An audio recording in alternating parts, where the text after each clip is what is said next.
तो हम लोग गुरुत्वाकर्षण जो चैप्टर स्टार्ट किए हैं उसमें से हम लोग गुरुत्वाकर्षण के बारे में, पृथ्वी के गुरुत्वाकर्षण के बारे में, गुरुत्वाकर्षण के सार्वत्रिक नियम के बारे में और उसके महत्व के बारे में पढ़े। अब तक इतना पढ़ाई किए हैं हम लोग। आगे जो हम लोग को पढ़ना है वो है मुक्त पतन। क्या है? मुक्त पतन। इसको हम लोग इंग्लिश में बोलते हैं फ्री फॉल। क्या बोलते हैं? फ्री फॉल कहते हैं। आखिर इसका फ्री फॉल क्यों कहते हैं, अब इसको समझते हैं हम लोग। इसके परिभाषा को समझते हैं, फिर इसका हम लोग अपना इसका अर्थ निकालेंगे, इसका क्या मीनिंग निकलता है। कहता है कि किसी वस्तु को पृथ्वी के गुरुत्वीय बल के प्रभाव में पतन मतलब गिरना होता है तो उसी को हम लोग मुक्त पतन कहते हैं। जैसे अगर हम तुमको छतों के ऊपर ले जाएं और तुमको इसे उठा के वैसे गिरा दें, तुम सीधी बात है धरती में नीचे गिरेगा। बस उसी गिरना को हम लोग क्या बोलेंगे? मुक्त पतन। समझ में आ रहा है बात? क्या बोला कि किसी वस्तु को या फिर किसी वस्तु का पृथ्वी के गुरुत्वीय बल के प्रभाव में जब पतन मतलब गिरना होता, मतलब ऐसे है पृथ्वी उसको खींच के गिरा रहा है नीचे की तरफ, तो क्या कहलाएगा? मुक्त पतन कहलाएगा। जैसे हम छत ऊपर चढ़े जाए, मुर्गी का पाए गिरा दे तो पाए पे हम आराम से हिलता डुलता डुलता डुलता धरती में गिरेगा। पेपर को गिरा दे तो भी गिरेगा। अच्छा, पेपर के हो और वही पेपर को अगर मोड़ के दो पेपर ले लेते हैं और दोनों को साथ ही गिराएंगे तो कौन जल्दी गिरेगा? अच्छा, मोड़ा जल्दी काहे गिरेगा? उसमें कम सतह है, तो ज्यादा सतह से क्या प्रभाव पड़ रहा है? हवा उसको रोकने काम कर रहा होगा ना, इसीलिए ना पंखा इसी से गिरता है, लहराते हुए गिरता है नहीं।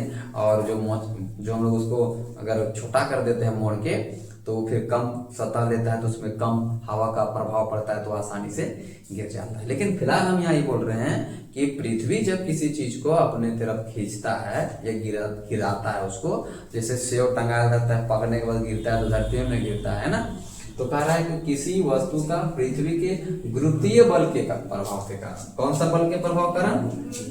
हाँ, याद रखना कि गुरुत्वीय बल के प्रभाव के में जब पतन होता है, वो गिरता है, गिरना होता है तो क्या कहलाता है? मुक्त पतन या फ्री फॉल कहते हैं।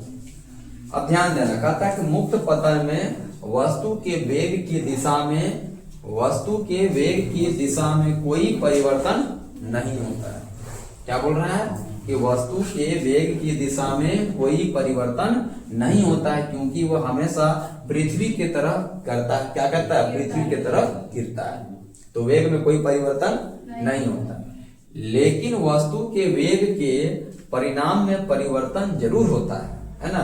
यहाँ क्या बोला था कि पृथ्वी के तरफ गिरता है लेकिन वस्तु के वेग के परिणाम में परिवर्तन होता है। और यहाँ क्या बोला था शुरू में कि वस्तु के वेग के दिशा में कोई परिवर्तन नहीं होता क्योंकि दिशा तो फिक्स हो चुका है, नीचे ही गिर रहा है। हाँ, लेकिन परिणाम उसका बदलता रहेगा। कहाँ से बदलेगा? जैसे जैसे नजदीक आते चला जाएगा पृथ्वी के मतलब जमीन के, उसका गति बढ़ जाता है कि नहीं। जैसे हम लोग शुरू में से पकड़ कर रखते हैं, अभी समझो कि एकदम गति का एकदम नहीं, जैसे छोड़ेंगे वो धीरे, इसका गति धीरे धीरे बढ़ना स्टार्ट होगा और जैसे जमीन के नीचे पहुंचने वाला होगा उसका स्पीड सबसे ज्यादा हो जाएगा। समझ में आ रहा है? कहने का मतलब कि जो परिणाम है, वेग का परिणाम, वो तो बदलता जा रहा है लेकिन दिशा बदल रहा है क्या? दिशा तो फिक्स हो चुका है कि नीचे जा रहा है। इसलिए यहाँ लिखा है कि मुक्त पतन में वस्तु के वेग की दिशा में कोई परिवर्तन नहीं होता है। तो किस चीज में कोई परिवर्तन नहीं होता है?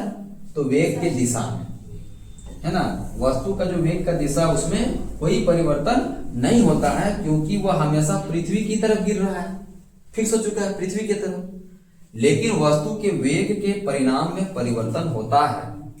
पृथ्वी के गुरुत्वीय बल के कारण वस्तु के वेग में परिवर्तन आता है या फिर त्वरण, गुरुत्वीय त्वरण कहलाता है। अब देखो क्या कहता है कि पृथ्वी के गुरुत्वीय बल के कारण, कौन सा बल के कारण? गुरुत्वीय बल, क्योंकि गुरुत्वीय बल क्या कर रहा है? वस्तु के नीचे खींच रहा है।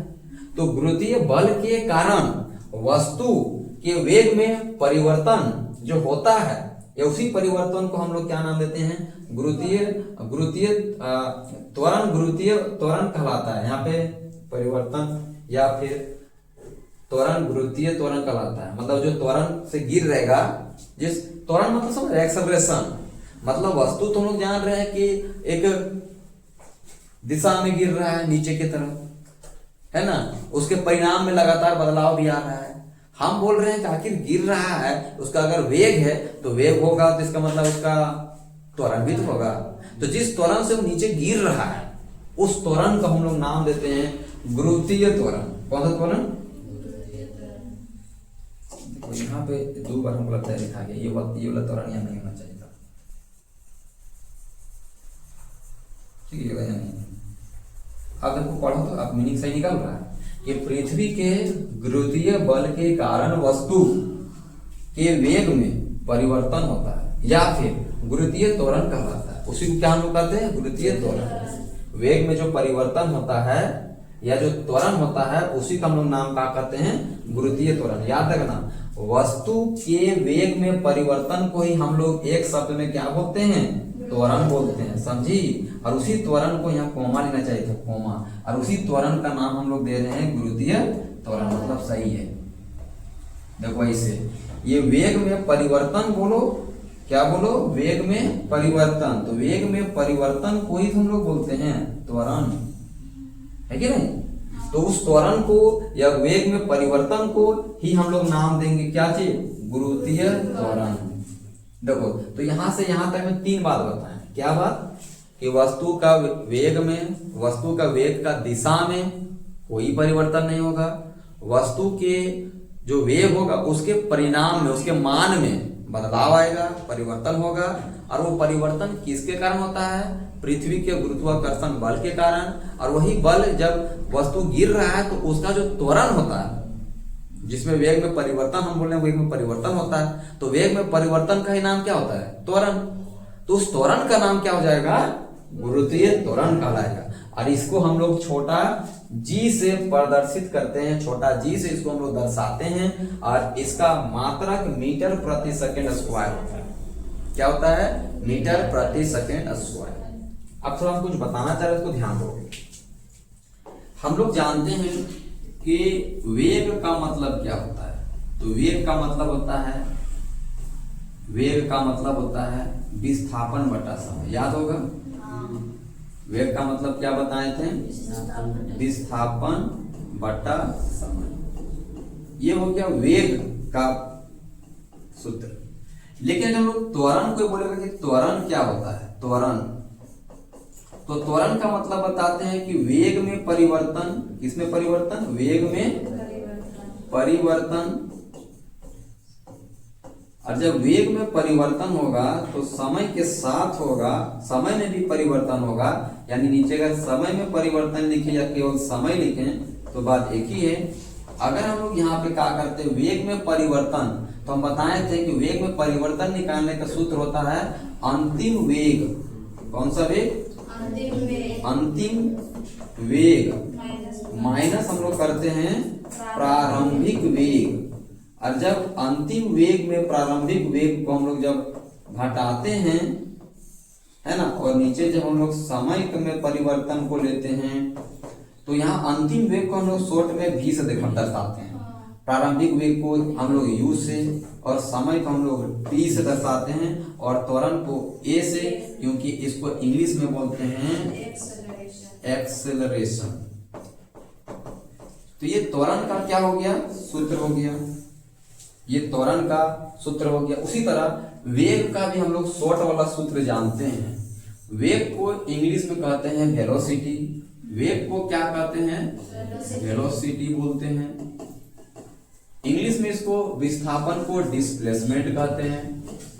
कौन सी कहते हैं? डिस्प्लेसमेंट कहते हैं। और याद रखना, समय को तो हम लोग भाई टाइम कहते हैं। अब यहाँ ये जानना है कि जो इसका शॉर्ट फॉर्म हम लोग क्या क्या लेते हैं। तो इसका जो शॉर्ट फॉर्म होता है उसको भी को भी लो, और डिस्प्लेसमेंट को देखो हम लोग एस लेते हैं, और टाइम को हम लोग टी लेते हैं। और इस तरह से वेग का सूत्र हो जाता है विस्थापन बटा समय।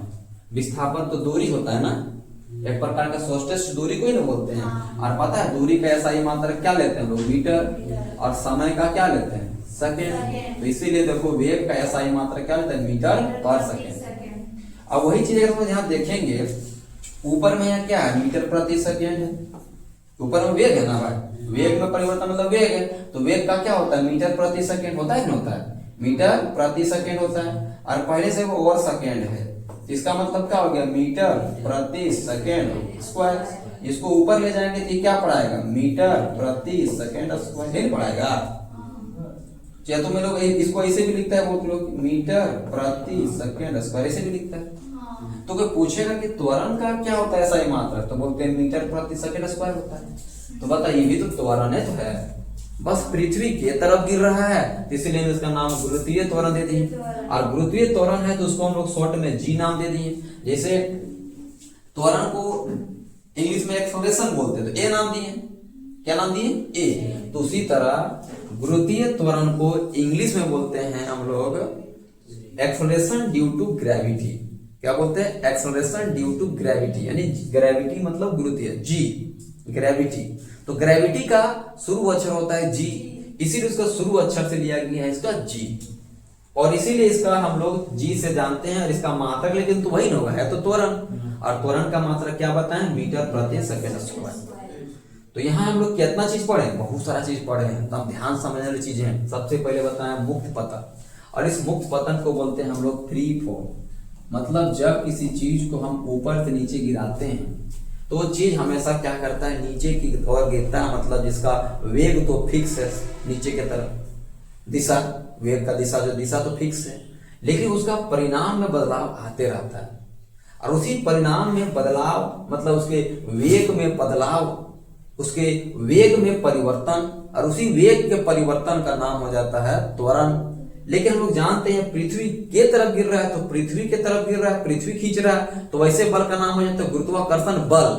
तो यहाँ त्वरण का नाम क्या हो जाएगा, गुरुत्वीय त्वरण। समझ में आ रहा है बात, त्वरण का नाम हो जाएगा गुरुत्वीय त्वरण, क्योंकि पृथ्वी अपनी ओर खींच रहा था बल लगा के, तो उसका त्वरण तो भाई पृथ्वी का त्वरण कहलाएगा। इसीलिए पृथ्वी लगा नाम क्या दिए हैं, गुरुत्वीय, तो नाम हो जाएगा त्वरण, तो गुरुत्वीय त्वरण हो जाएगा। जैसे गुरुत्वाकर्षण बोलते हैं, पृथ्वी को गुरुत्वाकर्षण बोलते हैं ना बल को, कि जब किसी वस्तु को पृथ्वी अपनी ओर खींचता है तो उसको गुरुत्वाकर्षण बल कहते हैं। तो इसका मतलब उसका त्वरण को क्या कहेंगे, पृथ्वी का त्वरण यानी गुरुत्वीय त्वरण कहेंगे। समझ में आ रहा है बात। और उसको हम लोग जी अक्षर से दर्शाते हैं, कितना अक्षर से, जी। तो नॉर्मली जो होता है कोई भी चीज को जब हम लोग धरती में गिराते हैं ना, नॉर्मली अगर हम लोग बात करते हैं बहुत ऊंचा से नहीं, मतलब कुछ ऊंचाई से, तो जब धरती की ओर गिरता है, धरती के समीप के बात करते हैं, तो पृथ्वी जब चीजों को खींचता है तो वस्तु गिरता है, वस्तु गिरता है, इसका मतलब उसमें वेग में परिवर्तन होता है। तो जी का जो मान है ना फिक्स है, फिक्स नहीं है मतलब बदलता रहता है। बड़ा जी का मान फिक्स है, छोटा जी का मान बदलता रहता है। लेकिन फिलहाल हम लोग का जो धरती का सतह है, यहाँ पर गुरुत्वीय त्वरण का मान 9.8 है। कितना है, 9.8। तो बोलेंगे 9.8 मीटर प्रति सेकेंड स्क्वायर, है ना, मीटर प्रति सेकेंड स्क्वायर होता है कितना, 9.8। लेकिन जब हम लोग कैलकुलेशन करते हैं, बनाना होना रहता है गणित उनित में, हल करना रहता है गणित का टाइप में, तो उस समय हम लोग 10 लेके बनाते हैं। क्या लेके, 9.8 है तो लगभग 10 के करीब है। चलो यहाँ तक समझ में आया चीजें, कोई दिक्कत है इसमें, चलो आगे देखते हैं हम लोग। अभी जो लोग बात कर रहे थे ना कि जी का मान 9.8 मीटर प्रति सेकेंड स्क्वायर होता है, इसी को हम लोग देखो बनाने वाले हैं थोड़ा, है ना, दिख रहा है, थोड़ा कम दिख रहा है ना, कोई बात ना, हम थोड़ा फिर से देखो, फिर से इधर लिख लिख के हम बताने जा रहे हैं, ध्यान से देखो। अब हम लोग जो नाम हो जाएगा, इसका क्या नाम दिया गया, देखो गुरुत्वीय त्वरण जी का मान। आखिर हम लोग का सतह में, पृथ्वी के सतह तक में जी का मान कितना है, ठीक है। तो हम लोग यहाँ पे इसका मान निकालने वाले हैं कि आखिर जो जी का मान आता है पृथ्वी के सतह में, वो 9.8 मीटर प्रति सेकेंड स्क्वायर कहाँ से आया, ठीक है, कहाँ से आया, इसकी बात करने वाले हैं। तो सबसे पहले हम लोग इतना तो जानते हैं कि पक्का हमारे पास दो चीज है भाई, कौन कौन सा चीज है, मान लो ये हम लोग का पृथ्वी है, ये क्या है, पृथ्वी है। हम लोग कहाँ रहते हैं, पृथ्वी के सतह में तो रहते हैं, यहाँ ना रहते हैं, यहाँ पे रहते हैं ना हम लोग, इस जगह पे रहते हैं, सतह में रहते हैं पृथ्वी के। अब हम बोल रहे हैं कि कुछ ऊंचाई से देखो, मान लो यहाँ एक बॉल है, और इस बॉल को जब हम यहाँ से गिराएंगे तो पृथ्वी में गिरेगा ना, पृथ्वी में गिरेगा। तो पृथ्वी का जो मास है, उसका मास हम क्या देंगे, बड़ा एम, क्या नाम देंगे, बड़ा एम। या फिर कह सकते हैं कि ऐसे ई लिख देंगे तो ई मतलब होता है अर्थ, अर्थ का मतलब होता है पृथ्वी, इसका मतलब क्या हुआ अर्थ का मास, अर्थ का द्रव्यमान, पृथ्वी का द्रव्यमान। तो ये पृथ्वी का अपना द्रव्यमान होगा, और जो वस्तु हम गिरा रहे हैं इसका भी तो कुछ ना कुछ मास होगा, होगा कि नहीं होगा। तो इसका मास का नाम क्या दे दिए, तो मास का नाम के लिए एम रख देते हैं क्योंकि वस्तु का द्रव्यमान है, ठीक है। और इन दोनों का बीच का दूरी देखो, इन दोनों के बीच का दूरी को समझो। तो सोचो यहाँ पे कि यहाँ जैसे ई केंद्र है ना, किसका केंद्र है, पृथ्वी का केंद्र, और यहाँ तो ये वस्तु का केंद्र होगा ना। अब पृथ्वी इतना बड़ा है कि यहाँ से लेकर यहाँ तक का दूरी बोलो या यहाँ से लेकर ये वस्तु का बीच का दूरी बोलो, क्योंकि वस्तु का ऊंचाई बहुत कम होगा। अब पृथ्वी जितना बड़ा है उसके कंपैरिजन में अगर मान लो ऐसे समझो कुछ हो इतना के बराबर होगा, करेंगे ऐसे मान लो पृथ्वी इतना बड़ा और इतना तनी को छोटा सा एकदम छोटू सा एकदम मान लो वस्तु है ऐसे। अब बताओ हम बोलेंगे कि यहां से लेकर यहां तक का दूरी बोले या फिर यहां से लेकर यहां तक का दूरी बोले, बहुत अंतर तो नहीं जाएगा ना, लगभग तो त्रिज्या के बराबर होगा, वृत्त का त्रिज्या के बराबर होगा, पृथ्वी की त्रिज्या के ही बराबर होगा। किसके बराबर होगा, पृथ्वी के त्रिज्या के ही बराबर होगा। तो हम लोग दूरी में क्या ले लेंगे, पृथ्वी का त्रिज्या को ले लेंगे, और पृथ्वी के त्रिज्या को कौन चीज दर्शाते हैं, आर से। मतलब इन दोनों के बीच का दूरी हम क्या ले लेंगे, आर। एगो मास ई वाला हो गया, एगो मास दो को मास हो गया ना। हम लोग सूत्र में क्या पढ़े थे, दो वस्तु के बीच का जो बल लगता है, दो वस्तुओं के जो बीच में जो बल लगता है वो बड़ा सा जी लगता है, फिर एम पहला वस्तु का मास, फिर गुना में क्या लिखते हैं दूसरा का वस्तु का मास, नीचे डिवाइड में क्या लिखते हैं दोनों के बीच का दूरी। तो दूरी के यहाँ आर नाम दिया तो क्या हो जाएगा आर का वर्ग। ये तो हम लोग जानते हैं ना। अब देखो इसी में कहानी हम लोग समझते थोड़ा सा। यहाँ जी तो सब जान रहा है कि जी तो हम लोग क्या है गुरुत्वीय स्थिरांक था, बताए था ना। क्या था वो, स्थिरांक था, स्थिरांक मतलब कांस्टेंट था वो। अब यहाँ ये समझना है कि एम का मतलब क्या है, तो देखो लिख दिया एम मतलब पृथ्वी का द्रव्यमान, और यहाँ एम का मतलब क्या है, तो जो वस्तु या जो पिंड गिर रहा है उसका द्रव्यमान यानी पिंड का द्रव्यमान। आर का मतलब क्या हुआ, पृथ्वी का त्रिज्या। किसका त्रिज्या, पृथ्वी का त्रिज्या। और हम लोग पहले ही इसके बारे में पढ़ चुके हैं कि जब पृथ्वी कोई भी चीज को पृथ्वी का पर जो कोई चीज गिरता है यानी जो बल होता है, तो बल का तो फोर्स हम लोग ऐसे भी जानते हैं मास इनटू एक्सेलरेशन, एम बराबर है, याद है ना। लेकिन पृथ्वी की तरफ गिर रहा है तो हम लोग यहाँ एम गुना जी कर देते हैं, क्योंकि हम अभी बताएं ए ही क्या है, जी है। अब ध्यान देना, यहाँ बताया जा रहा है कि दो वस्तु के बीच में लगने वाला आकर्षण बल, और यहाँ बताया जा रहा है कि पृथ्वी की तरफ गिरने वाला बल कितना बल के साथ कोई चीज गिरता है, तो ये भी तो एफ है, ये भी एफ है। तो इसका जो समझो कि इधर का जो आरएचएस वाला पार्ट होगा और इसका इधर का आरएचएस वाला पार्ट बराबर होगा, क्योंकि एलएचएस बराबर है तो आरएचएस क्या होता है, बराबर होता है। एलएचएस बराबर तो आरएचएस क्या होता है, बराबर होता है। तो सोचो, तो ये दोनों को अगर हम बराबर करके लिखेंगे तो क्या लिखेंगे, समीकरण 1 तथा 2 से, समीकरण 1 तथा 2 से क्या लिखेंगे, इधर तुम्हारा एम जी है और इधर क्या क्या है, बड़ा सा जी है, एम ई है, छोटा एम है, डिवाइड बाई आर स्क्वायर। तो ध्यान देना, इधर भी एक एम था, इधर भी एक एम था, कट गया, क्योंकि ऐसे सोचो ना गुना में या भागा में कट करेगा। तो इधर क्या बचा, हम लोग इसी का तो मान निकालना है, छोटा जी का ही तो मान निकालना है। उसमें हम लोग जानते हैं बड़ा जी का मान कितना होता है, कितना होता है, तो 6.673 into 10 to the power minus में 11 होता है। और यहाँ एम ई का मतलब होता है कि पृथ्वी का द्रव्यमान। तो पृथ्वी का द्रव्यमान जो होता है उसको याद रख लेना आप लोग, क्योंकि पृथ्वी का वजन जो होता है वो कितना होता है। तो पृथ्वी का द्रव्यमान लिख दिया गया है 6 गुना होता है, 6 गुना 10 का पावर माइनस 10 का पावर 24 प्लस 24, हाँ 10 का पावर 24 केजी। ये किसका वजन है, पृथ्वी का। हाँ, पृथ्वी का द्रव्यमान है ये वाला। और नीचे हम लोग क्या लगाएंगे, त्रिज्या।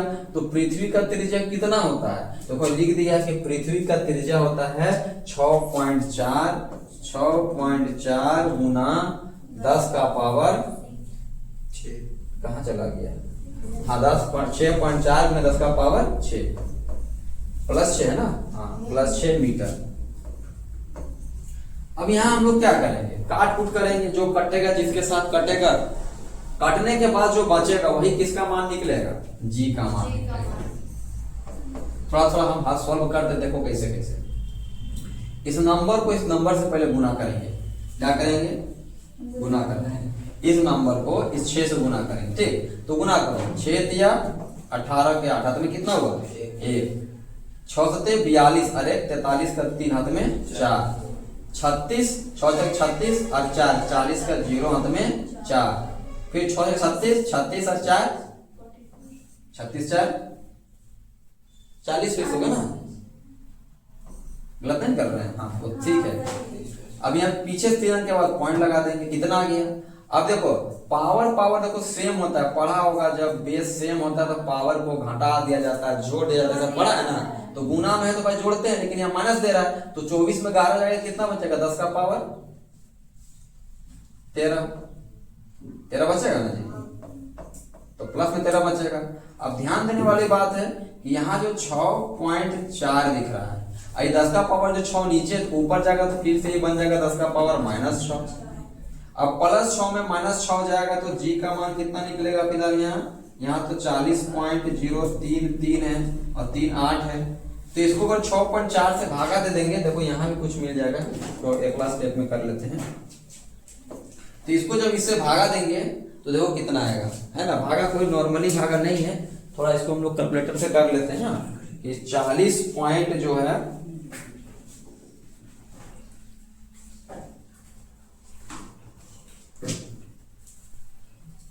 40.038 को भागा देना है 6.4 से, ठीक है, इससे भागा देना है 6.4 से।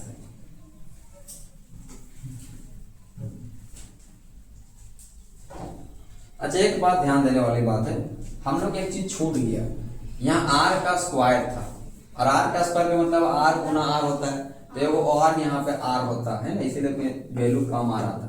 6.4 गुने 10 का पावर 6 दो बार लिखना पड़ेगा, क्यों, क्योंकि r का वर्ग था।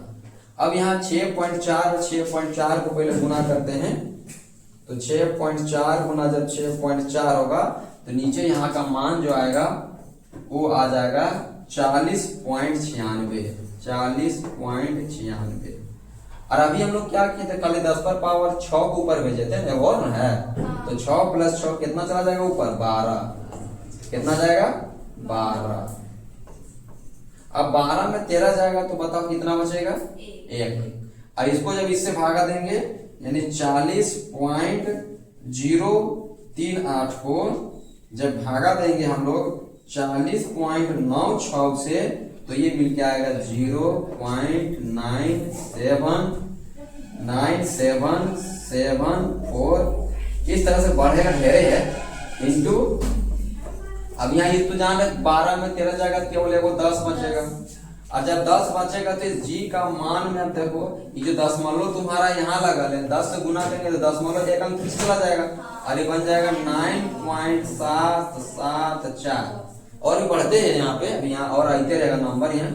तो इसको कहा कर दिया कि लगभग इस सब को हटा के इसी 7 को कहा कर दिया गया है 8 कर दिया गया है, और यही बन गया कितना 9.8 मीटर प्रति सेकेंड स्क्वायर। तो बात समझ में आया। तो ये जो जी का मान कहाँ का है, तो ये जी का मान याद रखना इस सरफेस का, इस जगह का है, इस जगह का। आखिर जब धरती पे कोई चीज गिरता है तो उस जगह पे जी का मान कितना होगा, समझ में आ रहा है बात। इसका मतलब धरती के करीब जब कोई चीज गिरता है तो उसका त्वरण कितना होता है, तो याद रखेंगे कि 9.8 मीटर प्रति सेकेंड के आसपास होता है ना। पूरा एग्जैक्ट तो नहीं होता है ना, एग्जैक्ट होता है क्या पूरा, नहीं पूरा एग्जैक्ट नहीं होता है, ठीक है। और याद रखना कि इसका जो रेडियस होता है वो लगभग r के ही बराबर है। किसके बराबर होता है, r के बराबर होता है।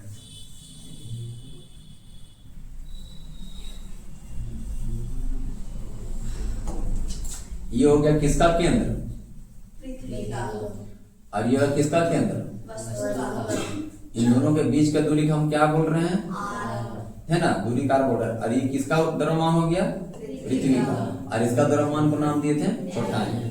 समझ में आया बात। तो इस तरह से हम लोग क्या कर लिए, छोटा जी का मान को निकाल ले। अगर इधर से नहीं बनाओगे तो इसको बना लेना, ठीक है। ये वाला आसान होगा, क्योंकि हम लोग जानते हैं ये वाला बल कहाँ से आया है। हम लोग जानते हैं कि बल निकालने का सूत्र क्या होता है कि द्रव्यमान गुने त्वरण के बराबर होता है। तो ये वाला सूत्र हम लोग लगा दिए कि बल लगने पे तो इस लाइन पे यहाँ डाल देना, ये वाला लाइन को वहां पे डाल देना, है ना, कि F मतलब बल, बल लगने के कारण उत्पन्न त्वरण गुरुत्वीय त्वरण होगा, जो F बराबर mg होगा। यहाँ पे सब बगल में लिखा हुआ किसका क्या अर्थ है ना, तो आप लोग ये सब लिखना है। इसे बनाने के टाइम आप इसको बनाना, लेकिन ये सब चीजों को बगल में लिखना है। एफ एम ई का मतलब क्या है, एम का मतलब क्या है, आर का मतलब क्या है। यहाँ जो हल किया गया है इसके जगह पे तुम लोग इसको कर लेना, ठीक है। कोई दिक्कत यहाँ तक नहीं, चलो आगे देखते हैं हम लोग। अब दोनों में अंतर, किसके किसके अंतर, गुरुत्वीय त्वरण और गुरुत्वीय स्थिरांक। हाँ, ये जो गुरुत्वीय त्वरण है, गुरुत्वीय त्वरण जिसको हम लोग छोटा जी के नाम से जानते हैं, किसके जी के नाम से, और गुरुत्वीय जो स्थिरांक है इसको हम लोग बड़ा जी के नाम से जानते हैं।